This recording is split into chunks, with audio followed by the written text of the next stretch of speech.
बृहस्पतिवार व्रत का महत्व व विधि।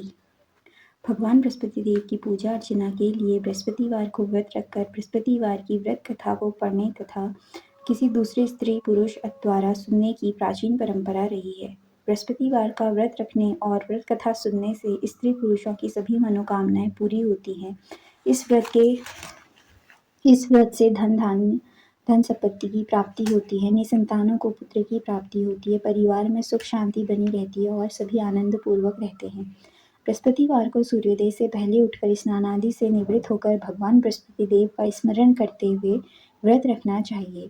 व्रत रखने वाले को घर के किसी कक्ष में छोटा अथवा बड़ा पूजा स्थल बनाकर उसमें भगवान बृहस्पति देव की प्रतिमा की स्थापना करनी चाहिए। घर के समीप किसी मंदिर में जाकर भी भगवान बृहस्पति देव की पूजा की जा सकती है। भगवान बृहस्पति देव पीले रंग के पुष्पों और पूजा में पीले रंग की सामग्री को विशेष रूप से पसंद करते हैं, इसलिए स्नान के बाद पीले रंग के वस्त्र धारण करने का विशेष महत्व बताया गया है। पीले रंग के पुष्प, केले और पीले चंदन से भगवान बृहस्पति देव की पूजा का विधान है। बृहस्पतिवार के व्रत में पूजन करने वाले को पूरे दिन में एक समय ही भोजन करना चाहिए। भोजन में चने की दाल, बेसन और पीले रंग के खाद्य पदार्थों का ही सेवन करना चाहिए। व्रत रखने वाले पुरुष बृहस्पतिवार को दाढ़ी व सिर के बाल न कटवाएं। पूजा के समय भगवान बृहस्पति देव से जो मनोकामना प्रकट की जाती है वे उस मनोकामना को पूरा करते हैं। इस व्रत में व्रत कथा पढ़ने और सुनने का विशेष महत्व बताया गया है। बृहस्पतिवार व्रत कथा। प्राचीन समय में आर्यव्रत में दिग्विजय नामक एक राजा था। राजा दिग्विजय अपनी प्रजा के सुख दुख का बहुत ध्यान रखता था। राजा के महल से कोई निर्धन खाली हाथ नहीं जाता था। वह प्रतिदिन भगवान बृहस्पति देव की पूजा करने के लिए मंदिर में जाता था। हर बृहस्पतिवार को राजा भगवान बृहस्पति देव का व्रत रखता था। भगवान बृहस्पति देव की पूजा अर्चना के बाद व्रत की कथा सुनता था तथा एक ही समय भोजन करता था। लेकिन उसकी रानी राजा के पूजा पाठ और व्रत को बिल्कुल भी पसंद नहीं करती थी। राजा ने उसे कई बार समझाया, लेकिन रानी के व्यवहार में कोई बदलाव नहीं आया। रानी कभी भी निर्धन को अन्न वस्त्र आदि का दान नहीं देती थी। इतना ही नहीं, वह राजा को भी व्रत रखने, निर्धन को धन वस्त्र आदि का दान देने के लिए मना करती थी। एक बार जंगल के कुछ हिंसक जानवरों ने राजा दिग्विजय के नगर में लोगों को घुसकर मारना शुरू कर दिया। प्रजा ने जब राजा दिग्विजय से जंगली जानवरों के उत्पात की बात कही तो वह स्वयं उनके शिकार के लिए गया। राजा दिग्विजय शिकार पर गया हुआ था। रानी महल में प्रसन्नता पूर्वक झूला झूल रही थी। उस दिन भगवान बृहस्पति देव अपना रूप परिवर्तित करके निर्धन भिक्षुक के रूप में महल के द्वार पर पहुंचे। बृहस्पति देव ने रानी से भिक्षा मांगी तो रानी क्रोधित स्वर में बोली, हे भिक्षुक, सुबह से दान देते देते तो मैं परेशान हो गई हूँ। अभी मुझे महल के बहुत से काम करने हैं। महल के कामों से अवकाश मिले तो मैं तुम्हें कुछ भिक्षा दूं। भगवान बृहस्पति देव ने कहा, हे देवी, भिक्षा देने में भला कितना समय लगता है? तुम भिक्षा देकर भी तो महल के कामों को पूरा कर सकती हो। भिक्षुक के वचन सुनकर रानी ने क्रोधित होकर कहा, लोगों को दान देने के लिए तो मेरे पति ही बहुत है। वे हर समय भिक्षुकों को अन्न वस्त्र तथा धन आदि दान देते रहते हैं। उनके इस तरह दान देने से तो मैं बहुत तंग आ चुकी हूँ। इससे तो अच्छा है कि हमारा सारा धन ही समाप्त हो जाए, ताकि प्रतिदिन दान देने के कष्ट से तो मुक्ति मिले। रानी की बात सुनकर भगवान बृहस्पति देव मन ही मन मुस्कुराते हुए बोले, हे रानी, भगवान तुम्हारी यह इच्छा अवश्य पूर्ण करेंगे। तुम इस समस्या से छुटकारा पाना चाहती हो तो बृहस्पतिवार को सुबह सूर्योदय से पहले मत उठना। जब सूर्य की तेज धूप निकल आए तभी उठना। फिर पूरे महल को गोबर से लीपकर सिर से पांव तक स्नान करना। अपने लंबे बालों को अवश्य धोना। राजा से कहना कि वह बृहस्पतिवार को हजामत अवश्य बनवाए। राजा को भोजन में मांस मदिरा अवश्य देना। निरंतर 7 बृहस्पतिवार तक ऐसा करने से तुम्हें धन की मुसीबत से अवश्य मुक्ति मिल जाएगी। इतना कहकर भिक्षुक का रूप धारण किए भगवान बृहस्पति देव कुछ दूर चलकर अदृश्य हो गए। रानी अपनी पति के दान देने की आदत से बहुत ही परेशान हो चुकी थी, इसलिए कुछ सोचकर उसने परेशानी से छुटकारा पाने के लिए भिक्षुक की बताई बातों का पालन करने का निश्चय किया। राजा ने रानी को ऐसा ना करने के लिए कहा, लेकिन रानी अपनी जिद पर अड़ी रही। उसने राजा को धमकी दी, यदि तुमने मेरे कथनानुसार काम नहीं किया तो मैं महल छोड़कर चली जाऊंगी। रानी की इस बात से राजा बहुत डर गया, क्योंकि रानी के महल छोड़ देने से पूरे महल में उसकी बदनामी हो सकती थी। विवश हो राजा को रानी की बात स्वीकार करनी पड़ी। 3 बृहस्पतिवार के बाद उसे कुछ करने की ज़रूरत ही नहीं पड़ी, क्योंकि तीसरे बृहस्पतिवार को ही सारा धन समाप्त हो गया था। राजा का अन्न भंडार खाली हो गया। दूसरों को अन्न वस्त्र दान करने वाला राजा खुद अन्न के अभाव में भूखा मरने लगा। उस समय राजा ने अपनी रानी से कहा, रानी, अब मैं इस नगर में नहीं रह सकता। यहाँ तो हम किसी से भिक्षा भी नहीं मांग सकते, इससे हम अपमानित होंगे। मैं अब परदेश जा रहा हूँ, वहाँ कोई काम धंधा करूँगा, शायद हमारे भाग्य बदल जाए। यह कहकर रानी को महल में छोड़कर राजा धन कमाने के लिए परदेश चला गया। परदेश में उसने जंगल से लकड़ी काट कर लाने और नगर में बेचने का काम शुरू कर दिया। इधर रानी को कई कई दिन खाने को कुछ नहीं मिलता था, अतः रानी अपने अच्छे दिनों को याद करके आंसू बहाती रहती। एक दिन रानी ने भूख से परेशान होकर अपनी दासी से कहा, दासी, समीप के नगर में मेरी एक बहन रहती है। वह बहुत धनवान है। तू उसके पास जाकर 5 सेर अनाज ले आ। उस अनाज से कुछ दिन तो पेट भरेगा, उसके बाद कहीं मेहनत मजदूरी करके काम चलाएंगे। रानी की बात सुनकर दासी चल पड़ी। जब दासी रानी की बहन के पास पहुंची तो वह भगवान बृहस्पति देव की पूजा अर्चना कर रही थी। दासी ने 5 सेर अनाज मांगा, लेकिन पूजा में व्यस्त बहन ने उसकी बात पर कोई ध्यान नहीं दिया। दासी कुछ देर वहां बैठकर खाली हाथ महल में लौट आई। उसने दासी से आकर कहा, हे रानी, तुम्हारी बहन तो बहुत अभिमानी है। अधिक धन होने के कारण वह किसी की बात नहीं सुनती। मेरी बात का भी उसने कोई उत्तर नहीं दिया, बस पूजा पाठ करती रही। आखिर मुझे खाली हाथ ही लौटना पड़ा। रानी ने उदास मन से कहा, दासी, जब बुरे दिन आते हैं तो कोई सहायता नहीं करता, अपने भी मुंह मोड़ लेते हैं। यह सब हमारे भाग्य का ही दोष है। उधर पूजा पाठ के बाद रानी की बहन ने जब दासी की ओर देखा तो वो वहां से जा चुकी थी। बहन ने सोचा, अवश्य मेरी बहन पर कोई विपत्ति आ पड़ी है, तभी तो उसने दासी को भेजकर 5 सेर अनाज मंगवाया है। यह सोचकर वह एक घोड़ा गाड़ी पर सवार हो रानी से मिलने के लिए चल पड़ी। रानी के महल में पहुंचकर उसने कहा, बहन, मुझे क्षमा करना। जब तुम्हारी दासी आई थी उस समय मैं बृहस्पति देव की पूजा कर रही थी, इसलिए पूरी व्रत कथा सुने बिना मैं उठ नहीं सकती थी। बृहस्पति देव विष्णु भगवान का पूजन समाप्त करके जब मैं उठी तो तुम्हारी दासी वहां से लौट आई थी। रानी ने बहन को सारी दुख भरी कहानी सुनाकर कहा, मैंने दासी को 5 सेर अनाज लाने के लिए भेजा था। बहन ने रानी की बात सुनकर कहा, बहन, मैं बृहस्पतिवार को व्रत रखकर भगवान बृहस्पति देव की पूजा करती हूँ।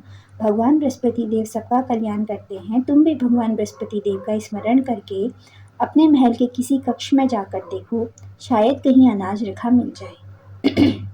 बहन की बात सुनकर रानी ने मन में सोचा, उसकी धनवान बहन अवश्य ही उसका उपहास कर रही है। लेकिन भगवान बृहस्पति देव का व्रत रखकर वह महल के कक्ष में गई। उस कक्ष के अंधेरे कोने में घड़ा रखा हुआ था। रानी ने उसमें हाथ डालकर टटोला तो सचमुच उस घड़े में अनाज भरा हुआ था। रानी बहुत हैरान हुई। उसने अपनी बहन से कहा, हे बहन, मुझे भी भगवान बृहस्पति देव के व्रत की विधि बताओ, अब मैं भी व्रत रखा करूंगी। तब बहन ने उसे बताया, हे रानी बहन, बृहस्पतिवार को सूर्योदय से पूर्व उठकर स्नान करके बृहस्पतिवार का व्रत रखना चाहिए, लेकिन उस दिन सिर नहीं धोना चाहिए। चने की दाल, मुनक्का या किशमिश लेकर केले के वृक्ष के पास जाकर उसकी जड़ में भगवान बृहस्पति देव विष्णु की पूजा करनी चाहिए। घी का दीपक जलाकर रखना चाहिए। उस दिन एक समय ही भोजन करें और भोजन में चने का आटा और पीले खाद्य पदार्थ ही ग्रहण करें। बृहस्पतिवार का व्रत रखने से घर में धन धान्य की वृद्धि होती है, अनाज से भंडार भर जाते हैं। इस व्रत के विधिवत करने से निसंतान को संतान की प्राप्ति होती है। बहन के वचन सुनकर रानी ने तुरंत ही भगवान बृहस्पति देव का व्रत करने का निश्चय कर लिया। 7वें दिन जब बृहस्पतिवार आया तो रानी ने बृहस्पतिवार का व्रत रखा। कहीं से मांगकर उसने चने और गुड़ का प्रबंध किया। चने की दाल से केले की जड़ में विष्णु भगवान का पूजन किया और घी का दीपक जलाकर भगवान बृहस्पति देव की पूजा की। रानी विष्णु भगवान के भोग के लिए पीले अन्न का कहीं से प्रबंध नहीं कर सकी, अतः वह मन ही मन परेशान होने लगी। उधर भगवान बृहस्पति देव रानी के विधिवत व्रत रखने के कारण उससे बहुत प्रसन्न हुए, अतः वह अपना रूप परिवर्तित करके 2 थालियों में पीला भोजन लेकर रानी के पास पहुंचे। भगवान बृहस्पति देव ने दासी से कहा, हे दासी, मैं तुम्हारी रानी के लिए व्रत का पीला भोजन लाया हूँ। भोजन देकर वह चले गए। दासी ने रानी से भगवान बृहस्पति देव को भोग लगाकर उसे भोजन करने के लिए कहा। रानी को कुछ पता नहीं था। वह दासी से बोली, दासी क्यों निर्धनता मेरा उपहास करती हो? तब दासी ने कहा, अभी अभी कोई आदमी मुझे 2 थाली में पीला भोजन देकर गया है। वेशभूषा से तो वह मुझे कोई पुजारी लगता था। रानी ने बृहस्पति भगवान को भोग लगाया, फिर बचा हुआ भोजन दासी के साथ बैठकर ग्रहण किया। रानी प्रत्येक बृहस्पतिवार को विधिवत व्रत रखकर बृहस्पति देव की पूजा करने लगी। रानी के व्रत रखने से भगवान बृहस्पति देव बहुत प्रसन्न हुए। रानी के महल में धन की वर्षा होने लगी। कुछ ही दिनों में रानी के पास काफी धन एकत्रित हो गया। उसके अन्न के भंडार भी भर गए। इतना सब कुछ होने से रानी पुनः पहले की तरह आलसी और अभिमानी हो गई। एक दिन रानी ने किसी भिक्षुक को आलस्य के कारण खाली हाथ लौटा दिया तो दासी ने कहा, रानी जी, आप फिर पहले की तरह धन संपत्ति पाकर आलसी हो गई हैं। निर्धन को अपने द्वार से खाली हाथ लौटाना अच्छा नहीं होता। भगवान बृहस्पति देव की अनुकंपा से हमें अत्यधिक धन और अन्न मिला है। इसलिए आलस्य छोड़कर हमें निर्धनों को दिल खोलकर दान देना चाहिए। दान देने से आपके परिवार का नाम होगा और भगवान बृहस्पति देव प्रसन्न होकर आपका कल्याण करेंगे। दासी की बात सुनकर रानी ने निर्धनों को फिर से दान देना शुरू कर दिया। कई निर्धन ब्राह्मणों को धन देकर उनकी कन्याओं के विवाह में सहायता की। रानी की सब जगह प्रशंसा होने लगी। धन संपत्ति मिलने के बाद रानी को राजा की याद सताने लगी। रानी ने एक दिन दासी से कहा, दासी, पता नहीं मेरे स्वामी परदेश में किस हाल में होंगे। अब मुझे उनका पता लगाना चाहिए। रानी ने पूजा के समय भगवान बृहस्पति देव से प्रार्थना की कि उसके पति को जल्दी घर लौटाने का स्मरण कराएं। उसी रात भगवान बृहस्पति देव परदेश में रह रहे राजा दिग्विजय के स्वप्न में आकर बोले, हे राजन, तुम अपने नगर को लौट जाओ, तुम्हारी रानी तुम्हें याद कर रही है। राजा सुबह उठकर लकड़ियां काटकर लाने के लिए जंगल की ओर चल पड़ा। जंगल से गुजरते हुए सोचने लगा, रानी की गलती से उसे कितने दुख भोगने पड़े। राजपाट छोड़कर परदेश में आकर रहना पड़ा। जंगल से लकड़ियां काटकर नगर में बेचकर गुजारा करना पड़ा। उसी समय भगवान बृहस्पति देव एक सन्यासी के वेश में राजा के पास पहुंचे। भगवान ने राजा से पूछा, हे लकड़हारे, तुम किस चिंता में डूबे हुए हो? राजा ने दुखी मन से अपनी सारी बात उस सन्यासी को बताई। उसकी कथा सुनकर सन्यासी ने कहा, हे लकड़हारे, तुम्हारी पत्नी ने भिक्षुक को धन नहीं देने के लिए आलस्य किया था। इससे भगवान बृहस्पति देव क्रोधित हो गए थे। उनके क्रोधित होने से ही तुम्हारी ऐसी हालत हुई। लेकिन अब चिंता करने की कोई बात नहीं है। तुम घर लौटकर विधिवत भगवान बृहस्पति देव का व्रत रखना आरंभ कर दो। बृहस्पति देव का व्रत रखकर चने की दाल और गुड़ को जल से भरे बर्तन में डालकर केले के वृक्ष की पूजा करो। उसके बाद व्रत की कथा सुनो। स्वयं भी व्रत कथा कह सकते हो। इस प्रकार व्रत करने से भगवान बृहस्पति देव तुम्हारी सभी मनोकामनाएं पूरी करेंगे। राजा ने सन्यासी से कहा, हे सन्यासी, मैं भगवान बृहस्पति देव की पूजा करना तो चाहता हूँ, लेकिन लकड़ियाँ काटकर बेचने से बस अपना पेट ही भर पाता हूँ। भगवान की पूजा के लिए धन कहाँ से लाऊं? राजा की बात सुनकर सन्यासी का रूप धारण किए भगवान बृहस्पति देव ने कहा, भगवान बृहस्पति देव का स्मरण कर तुम जंगल में जाकर लकड़ियाँ काटना, फिर उन्हें नगर में ले जाकर बेचना। तुम्हें इतना धन मिल जाएगा कि तुम अपने भोजन के साथ गुड़ और चने भी खरीद सकोगे। यह कहकर सन्यासी ने भगवान बृहस्पति देव की कथा लकड़हारे को सुनाई। बृहस्पति देव की कथा। प्राचीन समय में बसंतपुर नगर में एक निर्धन ब्राह्मण रहता था। ब्राह्मण की कोई संतान नहीं थी। उसकी पत्नी बहुत फूहड़ औरत थी। वह सुबह काफी धूप निकलने के बाद उठती थी। प्रतिदिन स्नान भी नहीं करती थी और भगवान की पूजा करने की तो कभी सोचती ही नहीं थी। सुबह उठते ही वह पहले भोजन करती थी। घर में सफाई करना उसे कतई पसंद नहीं था। ब्राह्मण अपनी पत्नी के इस आचरण से बहुत दुखी रहता था। भगवान की अनुकंपा से उस ब्राह्मण की पत्नी गर्भवती हुई और 10वें महीने उसने एक सुंदर कन्या को जन्म दिया। निर्धन ब्राह्मण कन्या के जन्म से बहुत दुखी हुआ। धीरे धीरे ब्राह्मण की कन्या बड़ी होने लगी। बचपन से ही उस कन्या की रुचि भगवान विष्णु की पूजा में थी। वह प्रातः उठते ही स्नान आदि करके भगवान विष्णु की पूजा करने मंदिर में जाती थी। बृहस्पतिवार को व्रत रखकर विधिवत पाठ पूजा करती थी। फिर पढ़ने के लिए पाठशाला में जाती थी। घर से चलते हुए वह मुट्ठी भर जौ साथ लेकर जाती थी और रास्ते में थोड़े थोड़े जौ गिराती जाती थी। जब वह पाठशाला से घर लौटती तो जौ के वे दाने सोने में बदले हुए मिलते थे। लड़की सभी सोने के दाने बिन लाती थी। एक दिन जब वह सोने के दानों को साफ कर रही थी तो उसकी माँ ने कहा, बेटी, सोने के दाने साफ करने के लिए सोने का सूप भी होना चाहिए। अगले दिन बृहस्पतिवार था। उसने भगवान बृहस्पति देव की पूजा करते हुए प्रार्थना की कि हे भगवान, यदि मैंने आपका व्रत विधिवत किया हो तो मुझे सोने का सूप दे दो। भगवान बृहस्पति देव ने उसकी मनोकामना पूरी करने का वचन दिया। पाठशाला से लौटते समय उसे रास्ते में एक सोने का सूप पड़ा हुआ मिला। घर लौटकर उसने सोने का सूप अपनी माँ को दिखाकर वह सोने के दाने साफ करने लगी। उस सुंदर लड़की को सोने के सूप में जौ साफ करते देख राजकुमार उस पर मोहित हो गया। महल से लौटकर राजकुमार ने राजा से उस लड़की से विवाह करने की इच्छा प्रकट की तो राजा ने ब्राह्मण को महल में बुलाकर राजकुमार से उसकी लड़की के विवाह की बात कही। ब्राह्मण सहर्ष तैयार हो गया। धूमधाम से उस लड़की का विवाह राजकुमार से हो गया। दुल्हन बनकर ब्राह्मण की लड़की महल में चली गई। लड़की के चले जाने से फिर ब्राह्मण निर्धन हो गया। उसे कई कई दिन खाने को भी नहीं मिलता था। बहुत दुखी होकर ब्राह्मण एक दिन अपनी लड़की के पास गया। अपने पिता से निर्धनता का समाचार सुनकर उसने बहुत सा धन देकर पिता को विदा किया। उस धन से ब्राह्मण के कुछ दिन तो आराम से गुजर गए, लेकिन जल्दी ही सारा धन समाप्त हो गया और फिर भूखे मरने की नौबत आ गई। ब्राह्मण अपनी लड़की से धन लेने के लिए फिर महल में पहुंचा। लड़की ने पिता की बुरी हालत देखकर कहा, पिताजी, आखिर आप कब तक मुझसे धन ले लेकर जीवन यापन करेंगे? आप कोई ऐसा उपाय क्यों नहीं करते जिससे आपका घर भी धन संपत्ति से भर जाए? ब्राह्मण ने कहा, मैंने तेरी माँ को बहुत समझाया पर उसकी समझ में कुछ नहीं आता। उसका फूहड़पन नष्ट हो तो हमारी घर की निर्धनता भी दूर हो जाए। तब कुछ सोचकर लड़की ने अपने पिता से कहा, पिताजी, आप कुछ दिनों के लिए माँ को मेरे पास छोड़ जाओ। ब्राह्मण अपनी पत्नी को लड़की के पास महल में छोड़ आया। लड़की ने अपनी माँ से कहा, माँ, तुम कल प्रातः उठकर स्नान आदि करके भगवान बृहस्पति देव विष्णु की पूजा अवश्य करना। पूजा करने से तुम्हारी निर्धनता अवश्य दूर हो जाएगी।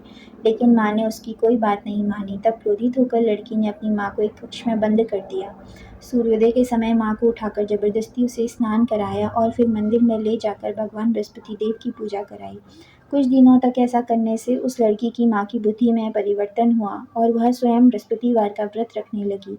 उसके व्रत रखने से ब्राह्मण के घर में भगवान विष्णु की अनुकंपा से धन की वर्षा होने लगी। दोनों पति पत्नी धन धान्य पाकर आनंदपूर्वक जीवन यापन करते हुए विष्णु धाम को चले गए। लकड़हारा बने राजा ने सन्यासी से भगवान बृहस्पति देव की यह कथा सुनकर भगवान बृहस्पति देव का व्रत रखकर भगवान विष्णु की पूजा की। उस दिन से उसके सभी क्लेश दूर हो गए। लेकिन अगले बृहस्पतिवार को कामकाज की अधिकता के कारण उसने भगवान बृहस्पति देव का व्रत नहीं रखा। भगवान बृहस्पति देव इससे उस लकड़हारे बने राजा दिग्विजय पर बहुत अधिक क्रोधित हुए और उसे इस भूल की सजा दी। उस दिन नगर के राजा ने नगर में घोषणा करके सबको सूचित किया कि प्रत्येक नागरिक मेरे महल में भोजन करने आए। जो नहीं आएगा उसे भारी दंड दिया जाएगा। लकड़हारे बने राजा ने उस नगर के राजा की घोषणा तो सुनी, लेकिन जंगल से लकड़ी काट कर लाने और उसे बेचने में देर हो जाने के कारण वह समय पर भोजन करने महल नहीं जा सका। अतः राजा के सैनिक लकड़हारे को पकड़कर महल में ले गए। राजा ने उसे महल के कक्ष में बैठाकर भोजन कराया। उस कक्ष में खूंटी पर रानी का सोने का हार लटका हुआ था। लकड़हारा अकेला उस कक्ष में भोजन कर रहा था। तभी उसने एक आश्चर्यजनक घटना घटते देखी। देखते ही देखते वह खूंटी हार को निकल गई। थोड़ी देर के बाद नगर के राजा ने हार को गायब देखा तो लकड़हारे को कारावास में डलवा दिया। लकड़हारा मन ही मन अपने भाग्य को कोसने लगा। तभी उसे जंगल में मिले सन्यासी का स्मरण हो आया। थोड़ी देर में भगवान बृहस्पति देव सन्यासी के रूप में उसके सामने प्रकट हुए और कहा, हे लकड़हारे, तूने भगवान बृहस्पति देव की पूजा नहीं की, इसी कारण तुम्हें कष्ट हुआ है। लेकिन अब चिंता मत करो, बृहस्पतिवार के दिन कारागार के दरवाजे पर पैसे पड़े हुए मिलेंगे। भगवान बृहस्पति देव का व्रत रखकर और उन पैसों से पूजा सामग्री मंगा कर उनकी पूजा करोगे तो तुम्हारे सब दुख दूर हो जाएंगे। बृहस्पतिवार के दिन दरवाजे पर पड़े मिले पैसों से चने और गुड़ मंगाकर लकड़हारे ने बृहस्पतिवार की कथा सुनाई तो भगवान बृहस्पति देव ने प्रसन्न होकर उस नगर के राजा को स्वप्न में लकड़हारे को कारागार से मुक्त करने को कहा। सुबह राजा ने अपने कक्ष में जाकर देखा तो खूंटी पर रानी का हार मिल गया।